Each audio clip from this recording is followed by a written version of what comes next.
बेहतरीन trauma serialised किचनों के इस एपिसोड में आप देखेंगे कि जैसा कि राहिम जो है वो यमन से मिलने की तमन्ना जो है वो कहता है कि मुझे उससे मिलना है।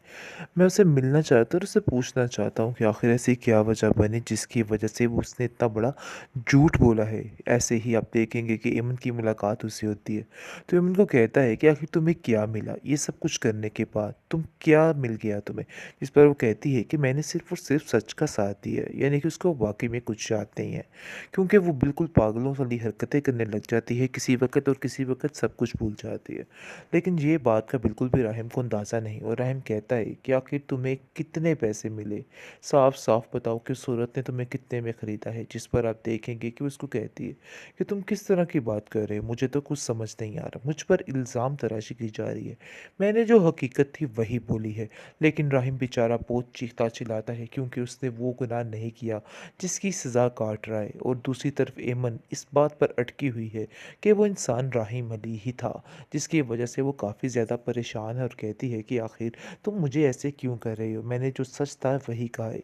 लेकिन राहिम कहता है कि मैं तुम इस बात के लिए कभी माफ़ नहीं करूँगा, तुमने जो कुछ किया है बहुत ही गलत किया है और इस चीज़ की सज़ा तुम्हें मिलकर रहेगी चाहे जो मर्ज़ी हो जाए, क्योंकि तुमने झूठ का साथ दिया है। जैसे ही वो घर आती है अपनी माँ से कहती है कि आखिर राहिम बार बार ये बात क्यों कर रहा था, क्यों वो बार बार मुझे झूठा कह रहा है। आगे से उसकी माँ कहती है कि तुम अपने जहन पे ज़्यादा दबाव मत डालो, तुमने तो वही कहा जो हुआ था, इसलिए परेशान होने की ज़रूरत नहीं है। जमाल भी इसको यही कहता है कि तुम्हें अब अपना प्लान नहीं बदलनी, जो बात तुमने की है उसी पर कायम रहना, कि ये सब कुछ राहिम ने ही किया है, इसलिए कोई भी बात बदलने की ज़रूरत नहीं है। लेकिन वो इस बात पर परेशान है कि आखिर राहिम उसको बार बार झूठा क्यों कह रहा है। इस चीज़ ने उसको परेशान कर रखा है और उसको समझ नहीं आ रही कि आखिर असल मामला है क्या। काफ़ी ज़्यादा संगल हो चुकी हैं और मुझे इस चीज़ का अंदाज़ा हो गया है, लेकिन मैं क्या करूँ? मेरी भी मजबूरी है। वो राहिम के पास आकर उसको समझाने की कोशिश करती है और कहती है कि देखो राहिम, इन सब बातों में मेरी भी मजबूरी है, तुम नहीं जानते कि मैं कितनी मजबूर होके ये सब कुछ कर रही हूँ। जिस पर वो कहता है कि आखिर ऐसी कैसी मजबूरी, कैसे आप ऐसे कर सकती हैं? मुझे तो यकीन ही नहीं आ रहा है कि आप ऐसा कैसे कर सकती हैं? जिस पर वो कहती है कि तुम नहीं जानते हो कि मुझे शेरोज़ की वजह से क्या-क्या प्रॉब्लम्स क्रिएट करनी पड़ जाती, यानी कि झेलनी पड़ती हैं, जिसकी वजह से मैं काफ़ी परेशान रहती हूँ। दूसरी तरफ आप देखेंगे कि बार-बार राहिम का बाप यही बात कर रहा है कि मुझे यकीन नहीं आ रहा कि राहिम ऐसा कर सकता है, क्योंकि मुझे उस पर पूरा-पूरा यकीन है। वो कुछ भी गलत नहीं कर सकता, जो कुछ भी हुआ है ये एक सरासर गेम है। कहीं न कहीं उसका शक अपने बेटे की तरफ जा रहा है और सोच रहा है कहीं ऐसा तो नहीं कि वाक़ई में वही गुनहगार हो, क्योंकि मुझे आज तक राहिम में कोई भी गलती नज़र नहीं आई। आखिर मैं कैसे उसको बुरा-भला कह दूँ? मुझे इस बात का पूरा-पूरा यकीन है कि वो कुछ भी गलत नहीं करेगा। जिस पर उसकी माँ कहती है, तो इसका मतलब है कि आप शेहरोज़ का नाम लेना चाह रहे हैं, जिसकी वजह से बार-बार राहिम की बातों को छुपाने की कोशिश कर रहे हैं, ताकि राहिम की सारी बातें ढकी-छुपी रह जाएँ। इस पर वो कहता है कि नहीं, मैं ये नहीं कहना चाह रहा, बल्कि मैं ये कहना चाह रहा हूँ कि बात ये है कि असल बात जो है, मैं ये चाहता हूँ कि राहिम को भी कुछ ना हो, क्योंकि राहिम की ये बेइज़्ज़ती मैं बर्दाश्त नहीं कर सकता। सारे ज़माने में रुसवा हो रहा है मेरा बेटा, तुम इन बातों को नहीं समझ रही हो। काश तुम इन बातों को समझ जाती तो तुम्हें भी समझ आती, लेकिन तुम सिर्फ़ और सिर्फ़ अपने बेटे के बारे में सोच रही हो, इसके अलावा तुम्हारा और कोई भी मकसद नहीं है।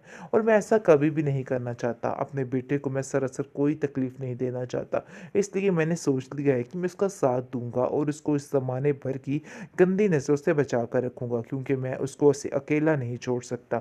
आज तक उसने मेरा हर मामलात में साथ दिया है और आज मैं कैसे अपने बेटे को अकेला छोड़ दूँ? ऐसे तो कभी भी नहीं हो सकता है। मैं उसका साथ ज़रूर दूँगा और ज़रूर दूँगा। बेहतरीन ट्रॉमा सीरियल ऐश के जनों के इस एपिसोड में आप देखेंगे कि अब जाके राहिम को इस चीज़ का अंदाज़ा हो गया है कि उसका मुँह बोले मामू जान भी उसके खिलाफ हो चुके हैं। खिलाफ से क्या, उसको अपनी बहन नज़र आ रही है, क्योंकि उसकी बहन ने उससे एक बात कर ली है कि अगर तुमने मेरा साथ ना दिया तो मैं सारे रिश्ते नाते तोड़ दूँगी और तुम्हारा मेरा कोई भी साथ नहीं रहेगा, जिसकी वजह से उसको मजबूरी में ये सब कुछ करना पड़ा है। लेकिन वो राहिम का भी बुरा नहीं चाहता है, वो चाहता है कि बस सारा मामला ठीक हो जाए और राहिम की सारी ये जो केस है ये ख़त्म हो जाए। जिस पर आप देखेंगे कि राहिम भी काफ़ी ज़्यादा परेशान है कि आखिर उसके साथ क्या हो रहा है। उसने तो कभी ऐसा सोचा नहीं, ऐसा किसी के साथ किया नहीं, इतना बुरा उसके साथ कैसे हो सकता है। इस बात की टेंशन ने उस बेचारे को बहुत परेशान कर रखा है और सारा दिन वो यही सोचता रहता है। लोगों की ज़िल्लत भरी नज़रें देख के वो काफ़ी हद तक परेशान है और सोचता है कि आखिर मेरे साथ ऐसा कैसे हो सकता है, मैंने तो कभी किसी का बुरा नहीं सोचा। लेकिन फिर भी ऐसा हुआ तो कैसे हो गया।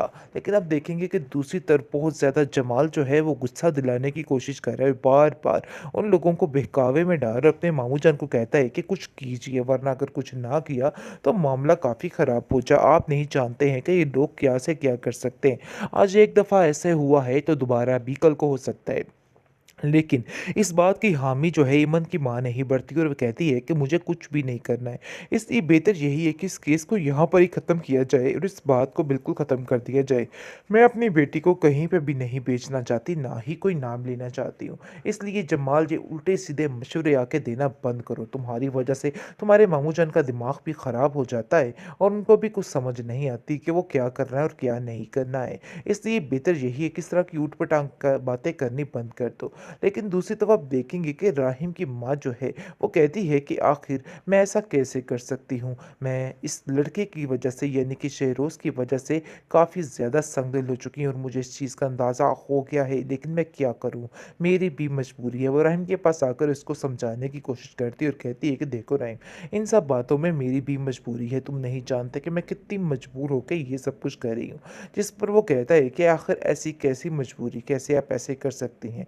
मुझे तो यकीन ही नहीं आ रहा है कि आप ऐसा कैसे कर सकती हैं। जिस पर वो कहती है कि तुम नहीं जानते हो कि मुझे शेरोज़ की वजह से क्या-क्या प्रॉब्लम्स क्रिएट करनी पड़ जाती, यानी कि झेलनी पड़ती हैं, जिसकी वजह से मैं काफ़ी परेशान रहती हूँ। दूसरी तरफ आप देखेंगे कि बार-बार राहिम का बाप यही बात कर रहा है कि मुझे यकीन नहीं आ रहा कि राहिम ऐसा कर सकता है, क्योंकि मुझे उस पर पूरा-पूरा यकीन है। वो कुछ भी गलत नहीं कर सकता। जो कुछ भी हुआ है ये एक सरासर गेम है। कहीं न कहीं उसका शक अपने बेटे की तरफ जा रहा है और सोच रहा है कहीं ऐसा तो नहीं कि वाक़ई में वही गुनहगार हो, क्योंकि मुझे आज तक राहिम में कोई भी गलती नज़र नहीं आई। आखिर मैं कैसे उसको बुरा-भला कह दूँ? मुझे इस बात का पूरा-पूरा यकीन है कि वो कुछ भी गलत नहीं करेगा। जिस पर उसकी माँ कहती है तो इसका मतलब है कि आप शहरोज़ का नाम लेना चाह रहे हैं, जिसकी वजह से बार-बार राहिम की बातों को छुपाने की कोशिश कर रहे हैं ताकि राहिम की सारी बातें ढकी-छुपी रह जाएँ। इस पर वो कहता है कि नहीं, मैं ये नहीं कहना चाह रहा, बल्कि मैं ये कहना चाह रहा हूँ कि बात ये है कि असल बात जो है, मैं ये चाहता हूँ कि राहिम को भी कुछ ना हो, क्योंकि राहिम की ये बेइज़्ज़ती मैं बर्दाश्त नहीं कर सकता। सारे ज़माने में रुसवा हो रहा है मेरा बेटा, तुम इन बातों को नहीं समझ रही हो।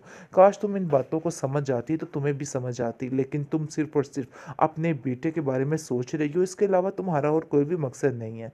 और मैं ऐसा कभी भी नहीं करना चाहता। अपने बेटे को मैं सरासर कोई तकलीफ़ नहीं देना चाहता। इसलिए मैंने सोच लिया है कि मैं उसका साथ दूँगा और उसको इस ज़माने भर की गंदी नज़रों से बचा कर रखूँगा, क्योंकि मैं उसको ऐसे अकेला नहीं छोड़ सकता। आज तक उसने मेरा हर मामलात में साथ दिया है और आज मैं कैसे अपने बेटे को अकेला छोड़ दूँ? ऐसे तो कभी भी नहीं हो सकता है। मैं उसका साथ ज़रूर दूँगा और ज़रूर दूँगा।